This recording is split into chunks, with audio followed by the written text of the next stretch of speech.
do versículo 10 até o versículo número 20. É isso.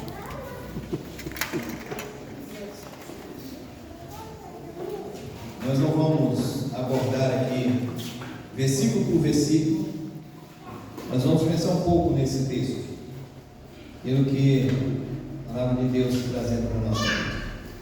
Eu vou ler todo o texto, você acompanha aí na sua Bíblia. Diz assim a palavra do Senhor: quanto ao mais serem fortalecidos no Senhor e na força do seu poder, revestivos de toda a armadura de Deus, para poderes ficar firmes contra as ciladas do diabo. Porque a nossa luta não é contra o sangue e a carne, e sim contra os principados e potestades, contra os dominadores deste mundo tenebroso, contra as forças espirituais do mal das regiões celestes. Portanto, tomai toda a armadura de Deus, para que possais resistir no dia mau, e depois de teres vencido tudo, permanecer inabaláveis. Estai, pois, firmes, cingindo-vos com a verdade e vestindo-vos da couraça da justiça. Calçai os pés com a preparação do evangelho da paz, embraçando sempre o escudo da fé, com o qual podereis apagar todos os dardos inflamados do maligno. Tomai também o capacete da salvação e a espada do Espírito, que é a palavra de Deus, com toda a oração e súplica, orando em todo o tempo no Espírito, e para isso vigiando com toda a perseverança e súplica por todos os santos, e também por mim, para que me seja dado abrir da minha boca a palavra para com intrepidez fazer conhecido o ministério do Evangelho, pelo qual sou embaixador em cadeias, para que em Cristo eu seja ousado para falar como me cumpre fazê-lo. Amém. Muito bom. Eu tenho uma má notícia e uma boa notícia. Possivelmente você já ouviu essa pergunta, né? Qual você quer que eu fale primeiro? Mas hoje eu vou começar pela má notícia, porque essa má notícia está apenas em uma frase. E depois a boa notícia é o texto inteiro. A má notícia que eu tenho para dizer hoje é que nós somos mais fracos do que o nosso inimigo. É uma má notícia. Na nossa vida cristã aí nós temos muitas batalhas para enfrentar. E sem Cristo, agora eu vou mudar um pouquinho, fala, sem Cristo nós somos mais fracos do que o nosso inimigo. Pronto, já veio a má notícia. Primeiro que nós temos muitas batalhas para enfrentar e o nosso inimigo é mais forte que nós. Muito bom, mas tem aquela observação lá, né, na segunda frase. Agora, qual que é então a boa notícia? A boa notícia é que se nós estivermos andando com Cristo Jesus, o Espírito Santo vai nos capacitar a, pela fé, nos apropriarmos dessa armadura de Deus que o apóstolo Paulo citou aqui aos Efésios. Porque quando Paulo escreveu aos Efésios, não significa que é simplesmente algo que ficou lá no passado para aquela igreja, para aquele povo. Não, a Bíblia é para nós hoje, é para o povo de Deus hoje. Então, se tem uma armadura aqui que está sendo citada na Bíblia, essa armadura também é para nós hoje. Também a gente pode fazer uso dessa armadura. Nós também podemos nos vestir com toda essa armadura de Deus, como o apóstolo Paulo coloca aqui, quanto ao mais ser fortalecidos no Senhor e no seu poder. Agora, a armadura a que Paulo está se referindo aqui no texto é apenas uma metáfora para falar aí dessa proteção espiritual que o Senhor concede ao seu povo. Então Paulo está usando aqui uma figura de linguagem, usando aqui digamos assim, um exemplo de um soldado romano, falando das peças da armadura de um soldado romano, para nos trazer para esse contexto espiritual a respeito de que o Senhor tem nos dado a sua proteção, que o Senhor tem nos dado a garantia de vitória. Por isso que é importante a gente pensar aqui em algo logo de início. Quando a gente fala da armadura de Deus, aí a gente vai lendo o texto ali, nós vamos observar que Paulo vai estar falando sobre algumas virtudes. Fé. Paulo vai estar falando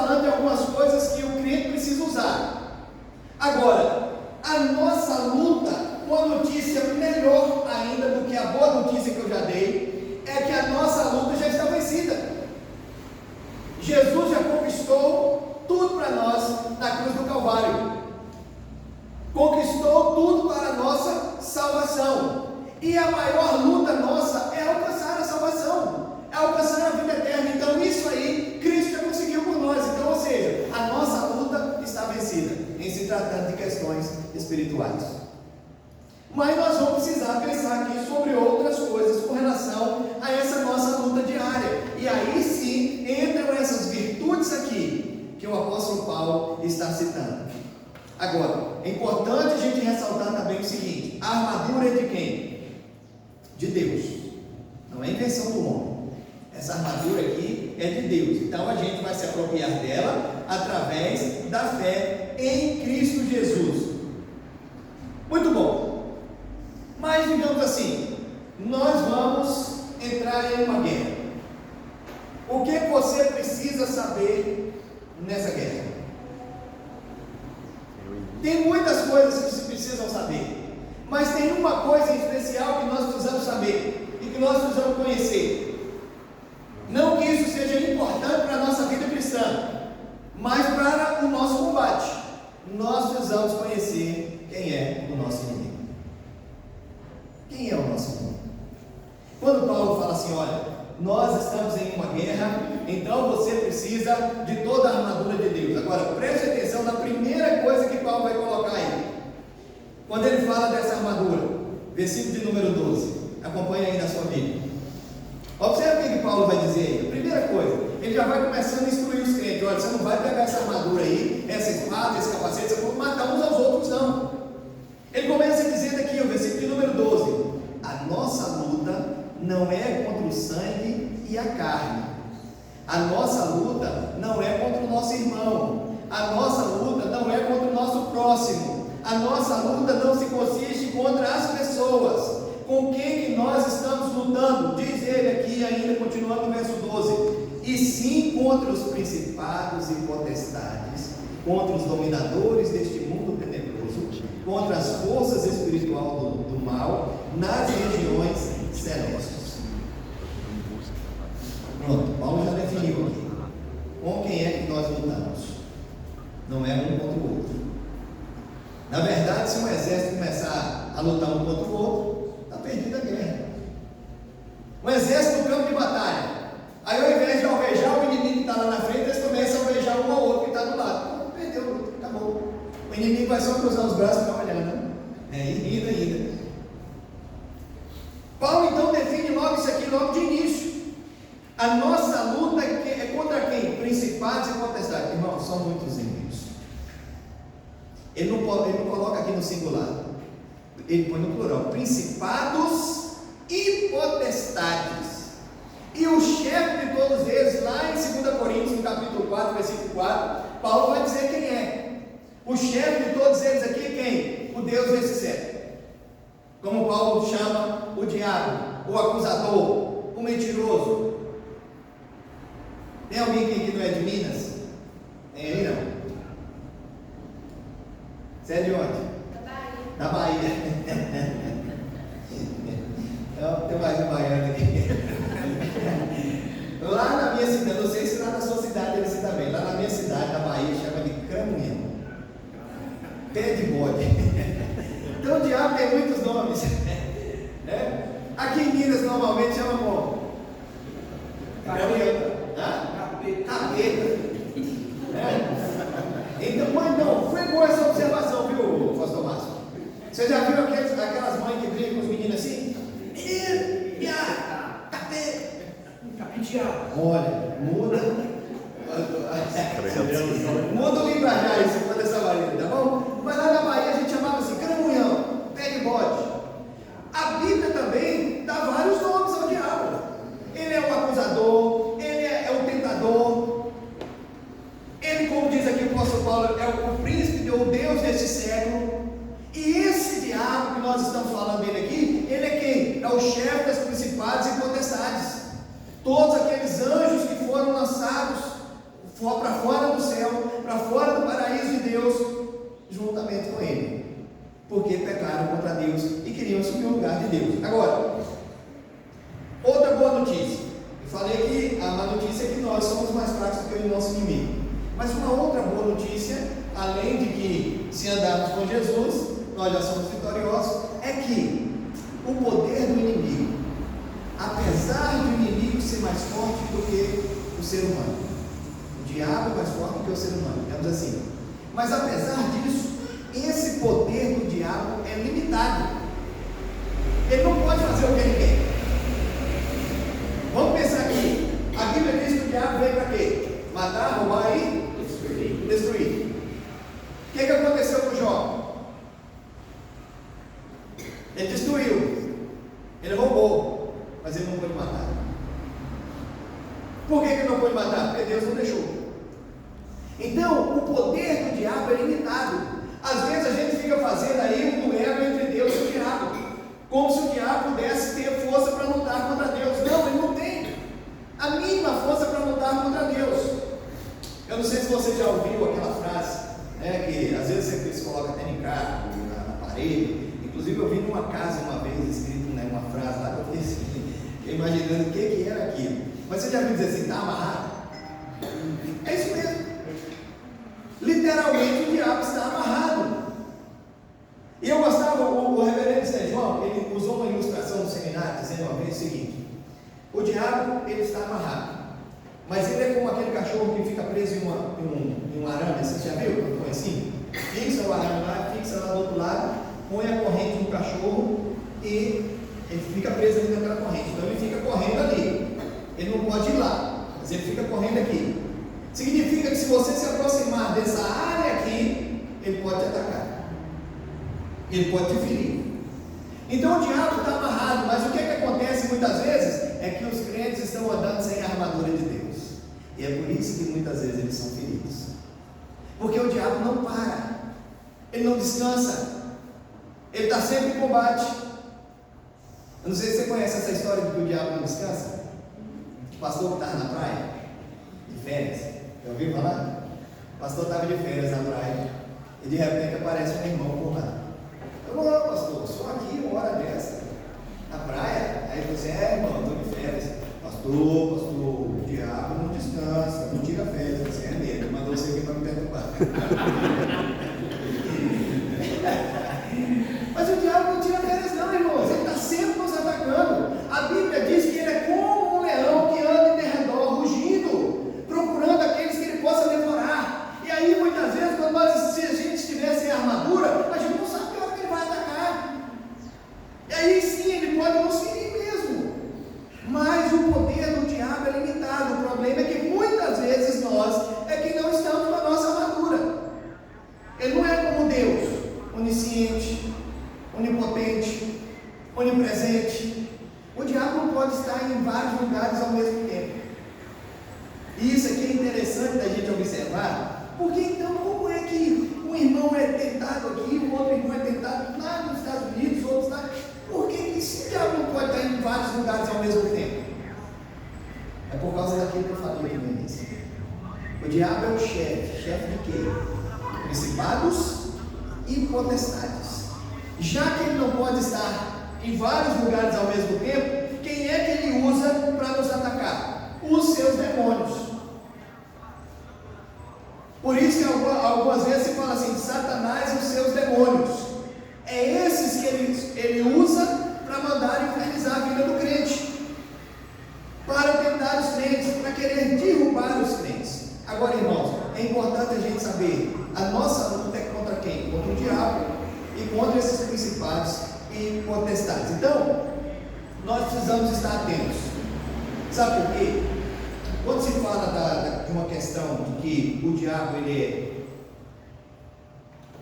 é, digamos assim, astucioso, é porque ele não usa só esses demônios, ele usa alguns inimigos, digamos assim, inimigos desde quando nós nascemos, que nós temos eles. Quem são eles? A gente pode dizer assim que são os inimigos externos, que é aquilo que o mundo oferece, os prazeres do mundo.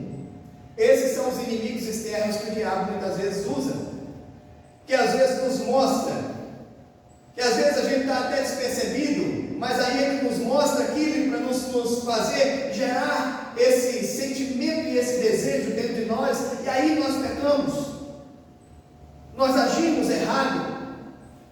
Então são os inimigos externos. Agora, quais são os inimigos internos que também o inimigo usa contra nós? A nossa velha natureza. a carne.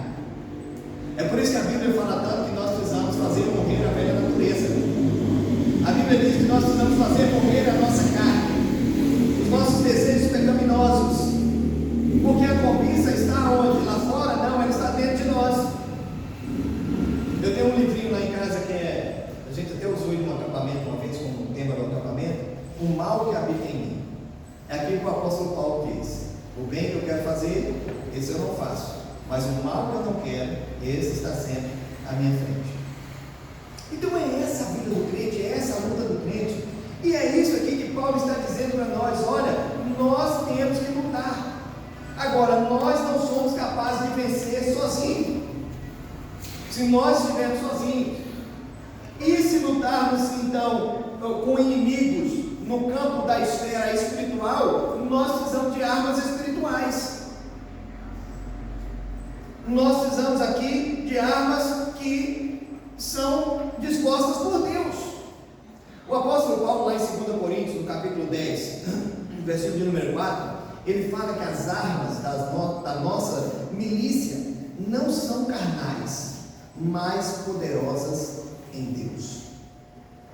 As armas da nossa milícia não são carnais, mas elas são poderosas em Deus. E aqui em Efésios, então, Paulo vai nos ensinar sobre a armadura de Deus, mas essa aqui é uma armadura que não é uma armadura material, que a gente possa ver, que a gente possa pegar, colocar aqui como um vestido. Não, ela é uma armadura espiritual. E Paulo então está usando aqui a metáfora do soldado romano. Aí ele vai apontar algumas coisas para nós. Se você tiver com a sua Bíblia aberta, vai acompanhando aí. Versículo de número 13. Olha como que ele diz aqui: portanto, tomai toda a armadura de Deus, para que possais resistir no dia mau, e depois de teres vencido tudo, permanecer inabaláveis. Uma coisinha que eu queria já pontuar logo de início nesse texto. Paulo diz assim: portanto, tomai toda a armadura de Deus, para que possais resistir no dia mau. Não é assim, você resiste o dia mau para depois vestir a armadura de Deus. Não. Você só vai resistir o dia mau se você estiver revestido da armadura de Deus. Se você estiver despido dessa armadura de Deus, então você é vulnerável ao ataque do inimigo. Paulo diz que nós precisamos dessa armadura de Deus para poder vencer o dia mau. Qual é uma outra coisa que chama a atenção nesse texto aqui? Vou ler o texto de novo, presta atenção aí. Portanto, tomai toda a armadura de Deus, para que possais resistir no dia mau, e depois de teres vencido tudo, permanecer inabaláveis. O que chamou sua atenção nesse texto? Permanecer inabaláveis. Isso é bom, é muito bom, mas não foi isso ainda, eu imaginei. O que mais? Depois de ter vencido tudo. Oi? Depois de ter vencido tudo. Vencido tudo, ou seja, significa que nós somos vitoriosos, mas ainda não foi isso. O que mais que a gente pode observar aí nesse texto? A armadura de Deus. É essa armadura aí que nós precisamos, mas ainda não foi isso. Resistir o dia mau. Esse aí. Você sabe o que isso está nos mostrando aqui? Que o dia mau, uma hora ele chega para todo mundo. Não tem que dizer que é o bom, que é isso, que é aquilo, que é o mais bonito, mas diz que ele está bom e bonito. Não importa, o dia mau pode chegar a qualquer momento, para qualquer um. O bom seria que não viesse, mas quando vier, o que nós precisamos? De toda a armadura de Deus para poder permanecer firme nesse dia mau, para vencer esse dia mau e para permanecer inabalável. Nós precisamos dessa armadura, senão quando chegar o dia mau, o que a gente vai fazer? Murmurar contra Deus. Senhor, o Senhor não está vendo não o que está acontecendo comigo? Eu não mereço isso não, Senhor, eu sou teu servo. Sou mais do que o apóstolo Paulo, porque o Paulo sofreu, eu não quero sofrer, então sou mais do que Paulo. Então o dia mau ele chega e a gente precisa estar preparado. Como eu falei, o bom é que não viesse, mas quando Paulo diz assim, vocês precisam de toda a armadura de Deus para resistir no dia mau, significa que um dia ele pode chegar, e a qualquer momento ele pode chegar, a qualquer hora. A gente não sabe, esse dia mau aqui pode aparecer de uma hora para outra, está tudo muito bem, de repente, aconteceu.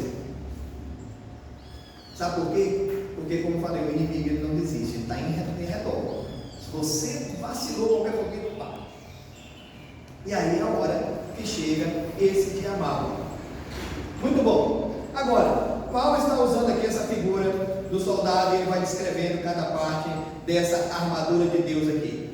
E observe também que a armadura não é algo desenvolvido pelo homem, é a armadura de Deus. E essa armadura aqui representa então quem? Se ela é espiritual, vamos colocar de uma maneira que talvez você fique meio confuso agora, mas essa armadura aqui é o Senhor Jesus Cristo.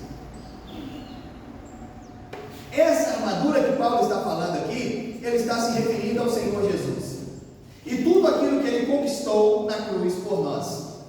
Observe como que ele vai dizer lá no primeiro versículo. Ele diz assim: quanto ao mais serem fortalecidos no Senhor e na força do seu poder.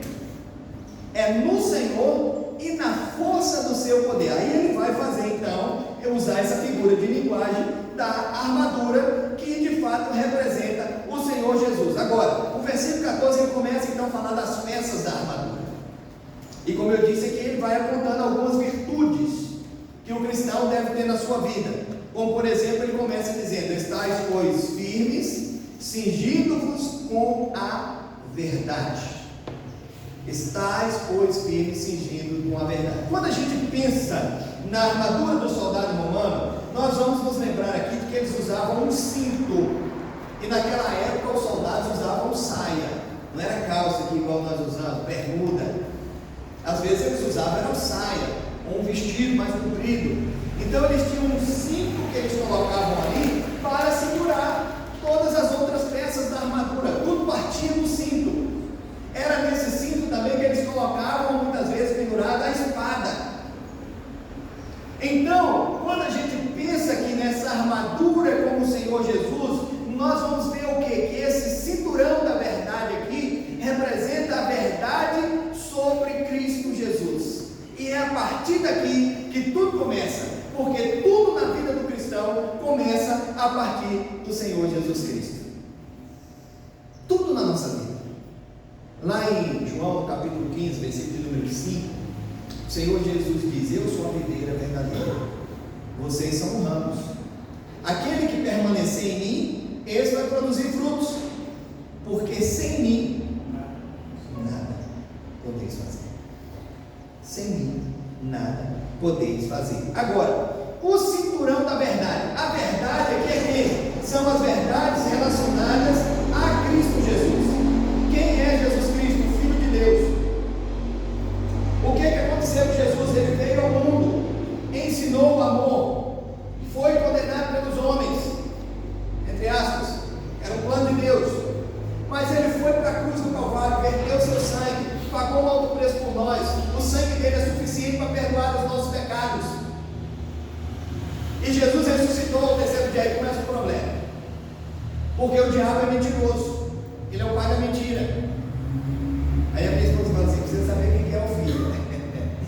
Se o diabo é o pai da mentira, tem os filhos espalhados por aí. Mas vamos pensar aqui, essa verdade a respeito de Jesus. Por que eu disse? Quando Jesus ressuscitou, começou o problema. Porque o diabo, através dos fariseus, começaram a querer introduzir uma mentira. Pagaram aos soldados que estavam vigiando o túmulo para dizer que os discípulos foram lá à noite e roubaram o corpo de Jesus. E se Cristo não ressuscitou, é vã a nossa fé. Se Cristo não ressuscitou, nós estamos com esperança em quê? A nossa esperança é que um dia ressuscitaremos, estaremos com Ele. Mas se Ele mesmo não ressuscitou, então observe aqui que o maior ataque do inimigo são as mentiras que ele lança, e principalmente contra a própria fé evangélica. Essa é a maior arma do inimigo. É por isso que tudo começa com o cinturão da verdade. Se nós não estivermos firmes na rocha que é o Senhor Jesus, então não adianta ir para frente. Paulo começa aqui muito bem representado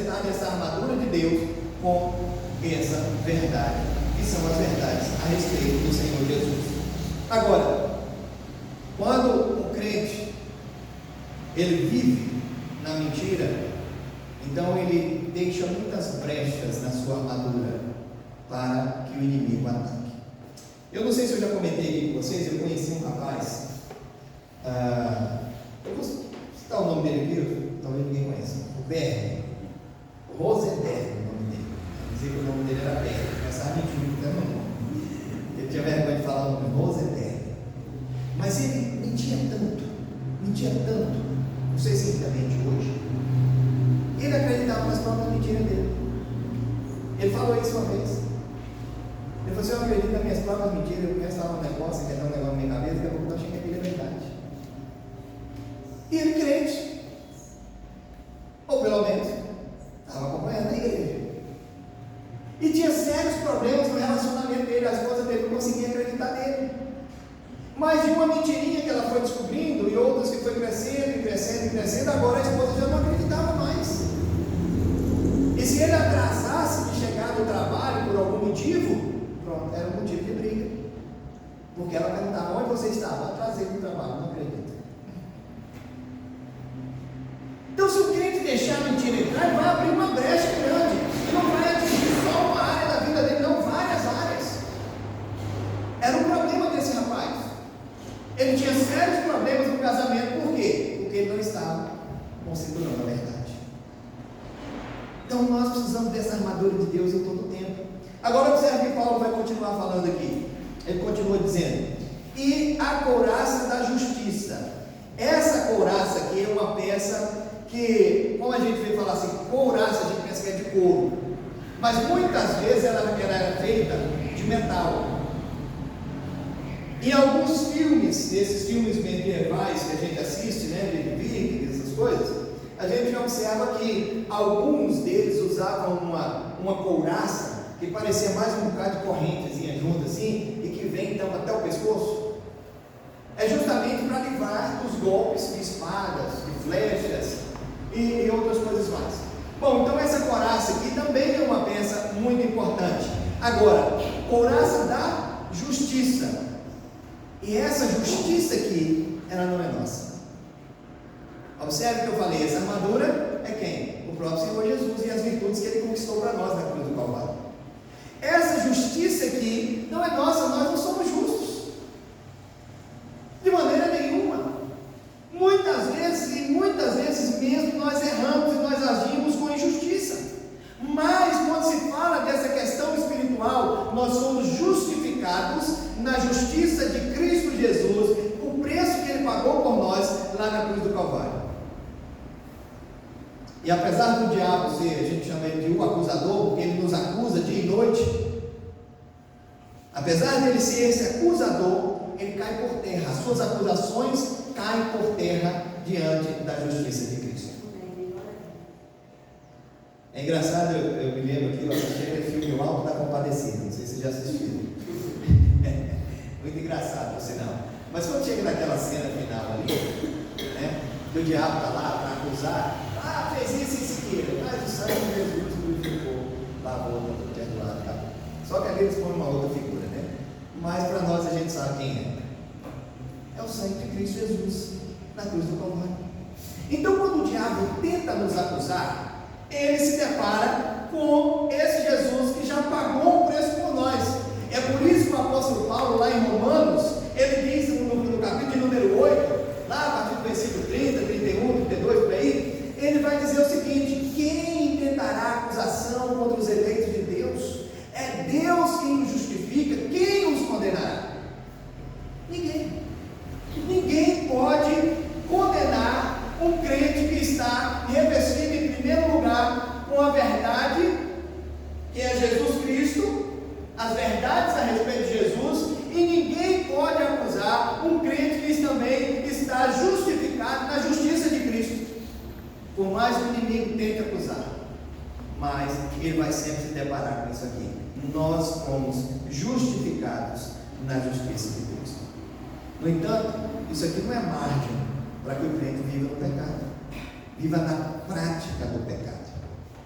Nós pecamos. Pastor, só peca. De vez em quando. Principalmente quando estou no carro dirigindo.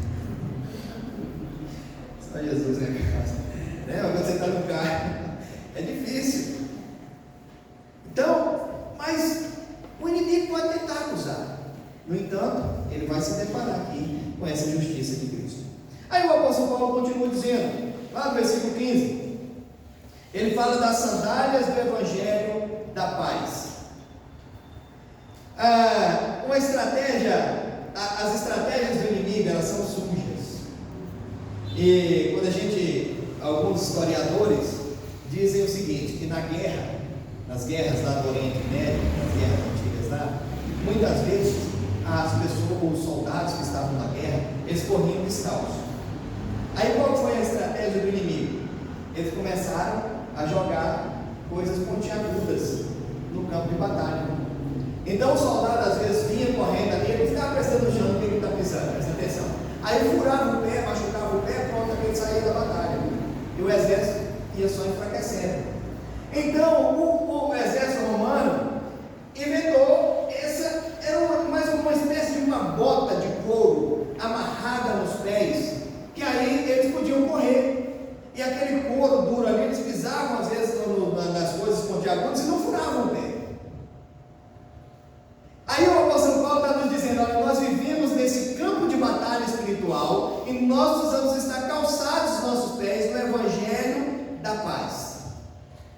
Eu li um comentarista dizendo assim, olha, o homem sem Deus é um problema, porque ele tem um inimigo lá fora, e a Bíblia diz que aquele que é amigo do mundo constitui-se inimigo de Deus. Então ele tem dois inimigos, o próprio mundo, que ele pensa que é amigo, e o diabo, e Deus, ele continua sendo inimigo de Deus. A batalha para esse está mais difícil de vencer. Agora o cristão ele tem um inimigo que vai lançar aí suas artimanhas pontiagudas para machucar os nossos pés. No entanto, nós precisamos estar calçados no Evangelho, e o Evangelho da paz, esse Evangelho que traz essa paz com Deus. Paz com Deus. Agora, nós precisamos estar bem calçados nesse Evangelho. O Salmo 119, versículo 11, nos diz assim: guardo a tua palavra no meu coração. Para quê? Para não pecar, não para ti. Guardo a tua palavra no meu coração, para não tropeçar com o meu pé em pedra. Poderia dizer assim, usando esse contexto aqui da sandália, das paz. Guarda a tua palavra no meu coração, para eu não ferir os meus pés na hora do combate, para eu estar pronto. E aqui, irmãos, nós precisamos estar calçados com a sandália do Evangelho, o Evangelho do Senhor Jesus, o verdadeiro Evangelho.